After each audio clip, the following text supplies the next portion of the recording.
ನಮಸ್ಕಾರ. ಇದು mega focus. ನಾನು ಶಶಿಧರ್ ಭಟ್. ಎಂದಿರುತ್ತೆ 3 ಸುದ್ದಿಗಳ ಜೊತೆ ತಮ್ಮೆದುರು ಹಾಜರಾಗಿದ್ದೀನಿ. ಸುದ್ದಿಯ ಹಿಂದಿನ ಸುದ್ದಿ ವಿಶ್ಲೇಷಣೆ. ಮೊದಲ ಸುದ್ದಿ ಯಾವುದು? ನಿನ್ನೆಯಿಂದ ನಡೆಯುತ್ತಿರುವ ಚರ್ಚೆ ಯಾವುದದು? ಧರ್ಮಸ್ಥಳ. ಕೇವಲ ಧರ್ಮಸ್ಥಳ ಅಲ್ಲ, ಚಿನ್ನಯ್ಯ ಅನ್ನುವ ಮೂಲ ಮುಖವಾಡದ ವ್ಯಕ್ತಿಯ ಬದಲಾದ ಮನಸ್ಥಿತಿ. ಚಿನ್ನಯ್ಯ ನ್ಯಾಯಾಲಯಕ್ಕೆ ಸಲ್ಲಿಸಿದ ಒಂದು ಅಫಿಡವಿಟ್, ಅದರಲ್ಲಿ ಇದೊಂದು ಷಡ್ಯಂತರ ಅಂತ ಆತ ಹೇಳಿದ್ದು. ಹಾಗಿದ್ರೆ ಚಿನ್ನಯ್ಯ ಯಾಕೆ ಬದಲಾದ ಅನ್ನುವುದಂತೂ ಸತ್ಯ. ಆತ ಮೊದಲು ಬಂದಂಥ ಸಂದರ್ಭದಲ್ಲಿ ಮುಖವಾಡದ ವ್ಯಕ್ತಿಯಾಗಿ ಆತ ಬಂದಾದ ಸಂದರ್ಭದಲ್ಲಿ 183 ಪ್ರಕಾರ ನ್ಯಾಯಾಲಯದ ಮುಂದೆ ನೀಡಿದ ಹೇಳಿಕೆಗಳು, ಅದಾದ ನಂತರದ 2ನೇ ಹೇಳಿಕೆ, ಆತ ಜೈಲಿನಲ್ಲಿ ಇದ್ದದ್ದು, ಅದಾದ ಮೇಲೆ ಆತ ಬದಲಾದದ್ದು. ಇಲ್ಲಿ ಚಿನ್ನಯ್ಯಂದ 2 ಹಂತಗಳನ್ನು ನಾವು ಗುರುತಿಸಬೇಕು. ಇದರಲ್ಲಿ ಸತ್ಯ ಯಾವುದು ಅನ್ನುವುದು ಪ್ರಶ್ನೆ. ಆದರೆ ಬಹಳ ಮಟ್ಟಿಗೆ ಇದೇ ಸತ್ಯ ಅಂತ ಹೇಳುವವರು ಇದ್ದಾರೆ. ಆದ್ದರಿಂದ ಇದಕ್ಕೆ ಬುರುಡೆ ಅಂತ ಹೇಳಲಾಗ್ತದೆ. ಬುರುಡೆ ಅಂದರೆ ಕನ್ನಡದಲ್ಲಿ ಸುಳ್ಳು ಅಂತ. ಈ ಪ್ರಕರಣ ಪ್ರಾರಂಭ ಆದ ದಿನದಿಂದ ಮಾಧ್ಯಮಗಳು ಇದನ್ನು ಬುರುಡೆ ಅಂತ ಕರೆದರು. ಈ ಬಗ್ಗೆ ನನ್ನ ಆಕ್ಷೇಪ ಇದೆ. ಇದು ಬುರುಡೆ ಹೌದೋ ಅಲ್ವೋ ಅನ್ನೋದು ನ್ಯಾಯಾಲಯ ತೀರ್ಮಾನ ಮಾಡಬೇಕು. ಅದನ್ನು ಶಶಿಧರ್ ಭಟ್ನೋ ಇನ್ಯಾವನೋ ಭಟ್ನೋ ಉಪಾಧ್ಯಾಯನೋ ತೆಗೆದುಕೊಳ್ಳುವ ತೀರ್ಮಾನ ಅಲ್ಲ, ಅಥವಾ ಅವ್ರು ಕೊಡೋ ಸರ್ಟಿಫಿಕೇಟ್ ಅಲ್ಲ. ಆದರೆ ಇಡೀ ಈ ಪ್ರಕರಣದಲ್ಲಿ ಈ ಸರ್ಟಿಫಿಕೇಟ್ಗಳನ್ನು ನೀಡುವ ಒಂದು ಸಂಪ್ರದಾಯ ಪ್ರಾರಂಭ ಆಗಿದೆ. ಈಗ ನಿನ್ನೆ ಅಫಿಡವಿಟ್ ನ್ಯಾಯಾಲಯಕ್ಕೆ ಸಲ್ಲಿಸಿದ ಮೇಲೆ ಇಡೀ ಪ್ರಕರಣವನ್ನು ಯಾರು ಈ ಸೌಜನ್ಯ ಪ್ರಕರಣದ ಹೋರಾಟಗಾರರಿದ್ದರೋ ಅವರನ್ನು ದೋಷಿಗಳನ್ನಾಗಿ ಕರೆಯುವ ಒಂದು ಯತ್ನ ನಡೀತಾ ಇದೆ. ಅದರ ಪ್ರಕಾಶ್ ರೈ ಅವರ ಹೆಸರು ಕೂಡ ಇದೆ. ಮಾಧ್ಯಮಗಳು ಎತ್ತಿಬಿಟ್ಟು ಈ ಹೆಸರುಗಳನ್ನು ಹಿಡಿದುಕೊಂಡು ಈಗ ಚರ್ಚೆ ಮಾಡ್ತೀವಿ. ನಾನು ಹೇಳಿದೆ, ಇದು ಸತ್ಯ ಅಸತ್ಯಗಳ ನಡುವೆ ಏನಿದೆ, ಅದರ ನಡುವೆ ಯಾವುದು ಸತ್ಯ ಅಂತ ಹುಡುಕಾಟ ಅಂತ. ಚಿನ್ನಯ್ಯ ಯಾಕೆ ಬದಲಾದ? ಆತನ ಮೊದಲ ವ್ಯಕ್ತಿತ್ವ ಸತ್ಯ ಆಗಿತ್ತೋ ಅಥವಾ ಈಗ ಅವನು ತೆಗೆದುಕೊಂಡ ನಿಲುವು ಸತ್ಯವೋ? ನಾವು ಈ ಸತ್ಯದ ಹುಡುಕಾಟ ಮಾಡುವ ಸಂದರ್ಭದಲ್ಲಿ ನಮಗೆ ಈ ಸರ್ಕಮಸ್ಟೆನ್ಸಸ್ ಅನ್ನೋದಿರುತ್ತಲ್ಲ, ಅದನ್ನು ಭಾಳ ಗಂಭೀರವಾಗಿ ಪರಿಗಣನೆ ತಗೋಬೇಕು. ಪರಿಸ್ಥಿತಿ ಏನು ನೋಡೋಣ. ಮೊದಲನೇದಾಗಿ ಒಂದು ದಿನ ಚಿನ್ನಯ್ಯ ಹೊರಗಡೆ ಬರ್ತಾನೆ, ಮುಖವಾಡದ ವ್ಯಕ್ತಿಯಾಗಿ ಬರ್ತಾನೆ, ನ್ಯಾಯಾಲಯದ ಮುಂದೆ ಹೇಳ್ತಾನೆ. ಅದಾದಮೇಲೆ SIT ರಚನೆ ನಡೆಯುತ್ತೆ. ಈ ಹಂತದಲ್ಲಿ ಆತ ಸೌಜನ್ಯ ಹೋರಾಟಗಾರರ ಜೊತೆ ಸಂಪರ್ಕದಲ್ಲಿ ಇದ್ದ ಅನ್ನೋದು ನಿಜವಾದದ್ದು, ಸುಳ್ಳಲ್ಲ, ಅದು ಫ್ಯಾಕ್ಟ್. ಅದು ಆ ಸಂದರ್ಭದಲ್ಲಿ ಗಿರೀಶ್ ಮಟ್ಟಣ್ಣವರಾಗಿರಬಹುದು, ಹಾಗೆಯೇ ಮಹೇಶ್ ಶೆಟ್ಟಿ ತಿಮರೋಡಿ ಇತ್ಯಾದಿ ಜನರ ಸಂಪರ್ಕ ಅವನಿಗೆ ಬಂದಿದೆ ಅನ್ನೋದು ಫ್ಯಾಕ್ಟ್.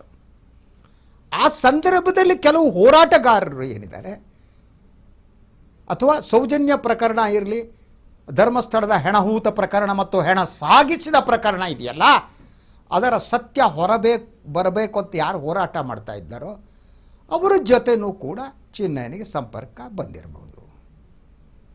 ಆ ಸಂದರ್ಭದಲ್ಲಿ ಯಾರೋ ದೂರವಾಣಿ ಕರೆ ಮಾಡಿರಬಹುದು. ಯಾಕೆಂದರೆ ಆತ ಹೇಳ್ತಾ ಇರುವುದು ಸತ್ಯ ಅಂತ ಈ ಹೋರಾಟಗಾರರು ನಂಬಿರಬಹುದು.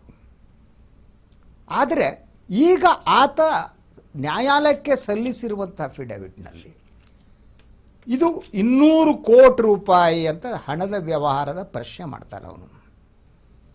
ಅವ್ರಿಗೆ 200 ಕೋಟಿ ಅಂತಾನೆ ಯಾಕೆ ಅವ್ರಿಗೆ ಗೊತ್ತಾಯಿತು? ಅದು 150 ಕೋಟಿ ಯಾಕಲ್ಲ, ಅದು 250 ಕೋಟಿ ಯಾಕಲ್ಲ, ಯಾಕೆ 200 crores ಅನ್ನೋದನ್ನು ಹೇಳ್ತಾರೆ. ಅದಕ್ಕೆ ದಾಖಲೆಗಳೇನು ಚಿನ್ನಯ್ಯ ಹೇಳಬೇಕು ಅಲ್ವಾ?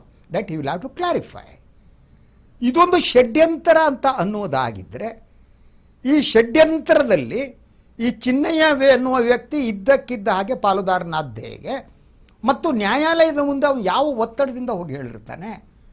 ಹಾಗಿದ್ದರೆ ಈ ಸೌಜನ್ಯ ಪರವಾದ ಹೋರಾಟಗಾರರು ಅವನ ಮೇಲೆ ಒತ್ತಡ ಹಾಕಿದ್ದಾರೆ ಅನ್ನುವುದಕ್ಕೆ ಏನಾದರೂ ಸಾಕ್ಷ್ಯಾಧಾರಗಳಿದೆಯಾ?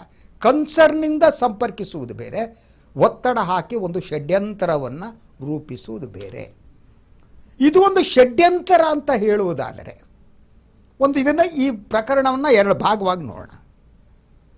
ಇದೊಂದು ಷಡ್ಯಂತರ ಅಂತ ಹೇಳುವುದಾದರೆ ಧರ್ಮಸ್ಥಳದ ನೇತ್ರಾವತಿ ನದಿಯಲ್ಲಿ ತೇಲಿ ಹೋದ ಹೆಣಗಳ ಇದೆಯಲ್ಲ, ಅದಕ್ಕೆ ಯಾರ ಉತ್ತರದಾಯಿತ್ವ ಅಕೌಂಟಬಿಲಿಟಿ ಬೇಕು ಅನ್ನೋ ಪ್ರಶ್ನೆಗೆ ಉತ್ತರ ಬೇಕು.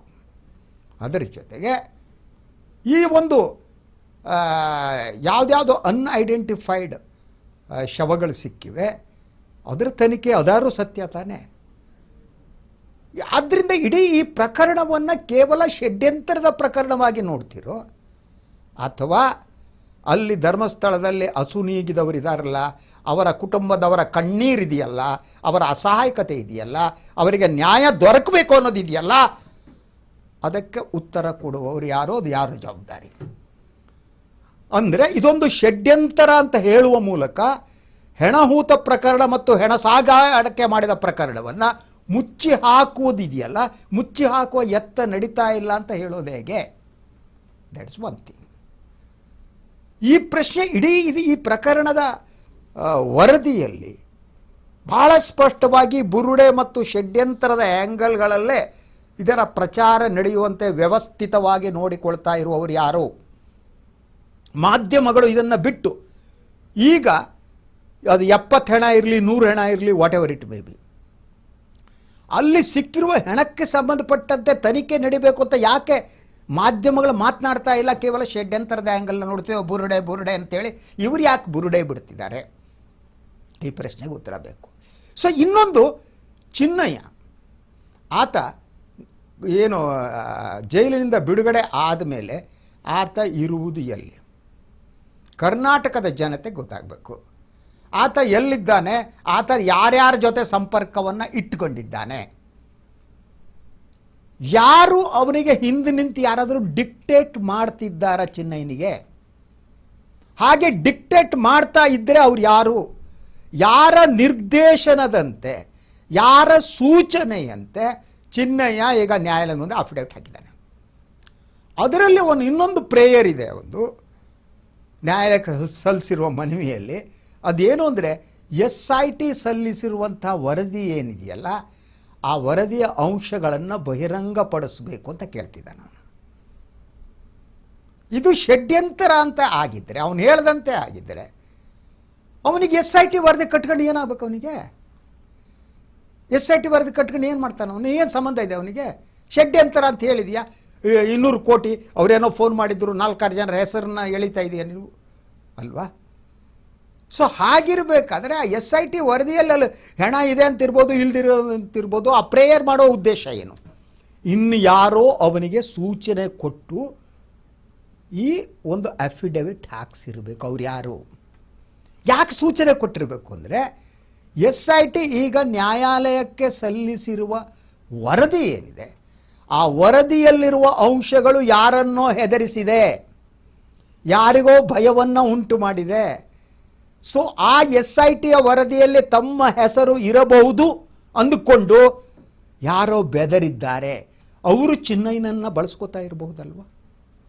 ಅವರು ಚಿನ್ನಯ್ಯನನ್ನು ಬಳಸಿಕೊಂಡು ನ್ಯಾಯಾಲಯದಿಂದ ಆ ವರದಿಯ ಅಂಶಗಳನ್ನು ತಿಳಿದುಕೊಬಿಟ್ಟು ನಂತರ ನೆಕ್ಸ್ಟ್ ಏನು ಮಾಡಬೇಕು ಅಂತ ಆಲೋಚನೆ ಮಾಡಿರ್ಬೋದಲ್ವ? ಈ ಆಲೋಚನೆಗಳು ಯಾಕೆ ಮಾಧ್ಯಮಗಳಿಗೆ ಬರ್ತಾ ಇಲ್ಲ? Why media is blindly telling it is a ಬುರುಡೆ ಪುರಾಣ? How it is telling? So ಈಗ ಆಗಬೇಕಾದ್ದೇನು ಅಂದರೆ, ಚಿನ್ನಯ್ಯ ಅವನ ಜೊತೆ ಯಾರ ಸಂಪರ್ಕದಲ್ಲಿದ್ದಾರೆ, ಚಿನ್ನಯ್ಯ ಹೇಳಿದ್ದೇ ಸತ್ಯ ಆಗಿದ್ದರೆ, ಇದೊಂದು ಬಹಳ ಷಡ್ಯಂತರದ ಭಾಗ ಆಗಿದ್ದರೆ, ಅವ್ರು ಹಿಡಿದು ಒಳಗಾಕಿ ನಮ್ಗೆ ಕಟ್ಕೊಂಡು ಏನಾಗಬೇಕಾಗಿಲ್ಲ. ಹೋರಾಟಗಾರನ ಹಾಕಿ, ಮಟ್ಟಣ್ಣವ್ರನ್ನ ಹಾಕಿ, ಮಹೇಶ್ ಶೆಟ್ಟಿ ತಿಮ್ಮರೋಡಿಯನ್ನು ಹಾಕಿ, ಮತ್ತೊಬ್ಬರನ್ನ ಹಾಕಿ, ಇನ್ನೊಂದು ಹಾಕಿ, ಅವ್ರನ್ನೆಲ್ಲರೂ ಜೈಲಿ ತುಂಬಿ, I have no issue. But the thing is, ಧರ್ಮಸ್ಥಳದಲ್ಲಿ ಯಾರು ಹಸು ನೀಕಿದಾರಲ್ಲ ಅವ್ರಿಗೆ ನ್ಯಾಯ ದೊರಕಬೇಕಲ್ವ? ಅದನ್ನು ನ್ಯಾಯ ಕೊಡಿಸೋರು ಯಾರು? ಹೋರಾಟಗಾರನ ಎತ್ತಿ ನೀವು ಜೈಲಿಗೆ ಹಾಕಿಬಿಟ್ರೆ, ಅವ್ರ ಮೇಲೆ ಆರೋಪ ಮಾಡಿಬಿಟ್ರೆ, ಷಡ್ಯಂತರ ಮಾಡಿಬಿಟ್ರೆ, ಆ ಸಾವಿನ ಪ್ರಕರಣಕ್ಕೆ ಸತ್ಯ ದೊರಕಂಗಾಗುತ್ತಾ? Who is responsible for that? Soujanya ಅನ್ನುವ ಹೆಣ್ಣುಮಗಳು, ಪದ್ಮಲತಾ ಅನ್ನುವ ಹೆಣ್ಣುಮಗಳು, ಆನೆ ಮಾವುತ ಅವರ ತಂಗಿ, ಅವರ ಸಾವಿಗೆ ಏನು ಒಂದು ತಾರ್ಕಿಕ ಅಂತ್ಯ ಬೇಕಲ್ಲ? ಹ್ಯಾಗ್ ಸತ್ರು ಅವ್ರು ಅನ್ನಕ್ಕೆ ಬೇಕಲ್ಲ? ಅದಕ್ಕೆ ಉತ್ತರ ಕೊಡೋರು ಯಾರು? ಆ ಉತ್ತರವನ್ನು ಕೊಡಕೂಡ್ದು ಅಥವಾ ಉತ್ತರವನ್ನು ಕಂಡುಕೊಳ್ಳಕೂಡದು ಅನ್ನುವ ಕಾರಣಕ್ಕಾಗಿ ಇದನ್ನು ಷಡ್ಯಂತರ, ಇದರ ಹಿಂದೆ ಹೋರಾಟಗಾರರು ಯಾರೋ ಇದ್ದಾರೆ ಅಂತ ಪ್ರಕರಣವನ್ನು ತಿರುಚುವ ಯತ್ನ ನಡೆದಿರ್ಬೋದಲ್ವಾ ಅಲ್ವಾ? This is the question. ಇದು ಪ್ರಶ್ನೆಗಳು. ಈ ಪ್ರಶ್ನೆಗಳಿಗೆ ಉತ್ತರ ದೊರಕಬೇಕು. ಆದ್ದರಿಂದ ಯಾರೇ ತಪ್ಪು ಮಾಡಲಿ ಅವ್ರು ಒಳಗೆ ಹೋಗಬೇಕು. ಹೋರಾಟಗಾರರಾಗಲಿ ಇನ್ನೊಬ್ಬರಾಗಲಿ, ನಮಗೇನು ಅದ್ರ ಬಗ್ಗೆ ಯಾವುದೂ ಇಲ್ಲ. ಗಿರೀಶ್ ಮಠಣ್ಣವರೆಲ್ಲ ಪ್ಲ್ಯಾನ್ ಮಾಡಿದರೆ ಹೊರಗೆ ಹಾಕಿ ಅವಳನ್ನ ಒಳಗೆ ಹಾಕಿ. ಆದರೆ ಅವ್ರನ್ನ ಒಳಗೆ ಹಾಕುವ ಸಂದರ್ಭದಲ್ಲೇ ಇಡೀ ಈ ಸಾವಿಗೆ ನ್ಯಾಯ ದೊರಕಬೇಕು. ಅಲ್ಲಿ ಯಾಕೆ ಹೆಣಗಳು ಬೀಳ್ತವೆ, ಯಾಕೆ UDR ರಿಪೋರ್ಟಲ್ಲಿ ಏನಿದೆ, ಇತ್ತೀಚೆಗೆ ಕೂಡ ಕಳೆದ 4 ತಿಂಗಳ ಅವಧಿಯಲ್ಲಿ SITಯ ಮುಂದೆ ಎಷ್ಟು ನಾಪತ್ತೆ ಪ್ರಕರಣಗಳು ದಾಖಲಾಗಿವೆ. Karnataka people wants to know it. ಕನ್ನಡದ ಜನತೆಗೆ ಇದರ ಉತ್ತರ ಬೇಕು. ಈ ಉತ್ತರದಾಯಿತ್ವ ಇದೆ, ಅದು ಇಂಪಾರ್ಟೆಂಟು. ಅದರ ಜೊತೆಗೆ ಈಗ ಹೊಸ ಸರ್ಕಾರ ಬಂದಿದೆ, ಹೊಸ ಮುಖ್ಯಮಂತ್ರಿಗಳು ಬಂದಿದ್ದಾರೆ ಅಲ್ವಾ? SIT ಗತಿ ಏನಾಗುತ್ತೋ ಗೊತ್ತಿಲ್ಲ. ಆದರೆ what ever it may be, ಇದರ ಹಿಂದಿನ ಸತ್ಯ ಹೊರಗೆ ಬರಬೇಕು. ಚಿನ್ನಯ್ಯ ಅನ್ನೋನೇನಿದ್ದಾರೆ, ಆತ ಬದಲಾದ ರೋಚಕ ಕಥೆಯ ಹಿಂದಿನ ಸತ್ಯ ಹೊರಗೆ ಬರಲೇಬೇಕು. ಅದು ಹೊರಗೆ ಬಂದರೆ ಮಾತ್ರ ಸತ್ಯ ಸುಳ್ಳು ನಡುವಿನ ವ್ಯತ್ಯಾಸ ಗೊತ್ತಾಗುತ್ತೆ, ಸತ್ಯ ಯಾವುದು ಅಂತ ಗೊತ್ತಾಗುತ್ತೆ. ಇದು ಇವತ್ತಿನ ಮೊದಲನೇ ಸುದ್ದಿ. ಎರಡನೇ ಸುದ್ದಿ ಒಂದು ಭಾಳ ಇಂಪಾರ್ಟೆಂಟ್ ಸುದ್ದಿಯನ್ನು ತಮಗೆ ನಾನು ನೀಡ್ತೀನಿ. ಅದು ತಲಾ ಆದಾಯಕ್ಕೆ ಸಂಬಂಧಪಟ್ಟಿದ್ದು. ದಕ್ಷಿಣ ಭಾರತ ಮತ್ತು ಉತ್ತರ ಭಾರತದಲ್ಲಿ ಜನರ ತಲಾ ಆದಾಯ ಹೆಚ್ಚಿದೆ. ಯಾವುದು ಮಾದರಿ ಎಲ್ಲ ವಿತ್ ಅಂಕಿಅಂಶ ತಲುಪಿಸ್ತೀನಿ. Don't go anywhere. ಒಂದು ವಿರಾಮ ತಗೋತೀನಿ. I will come back.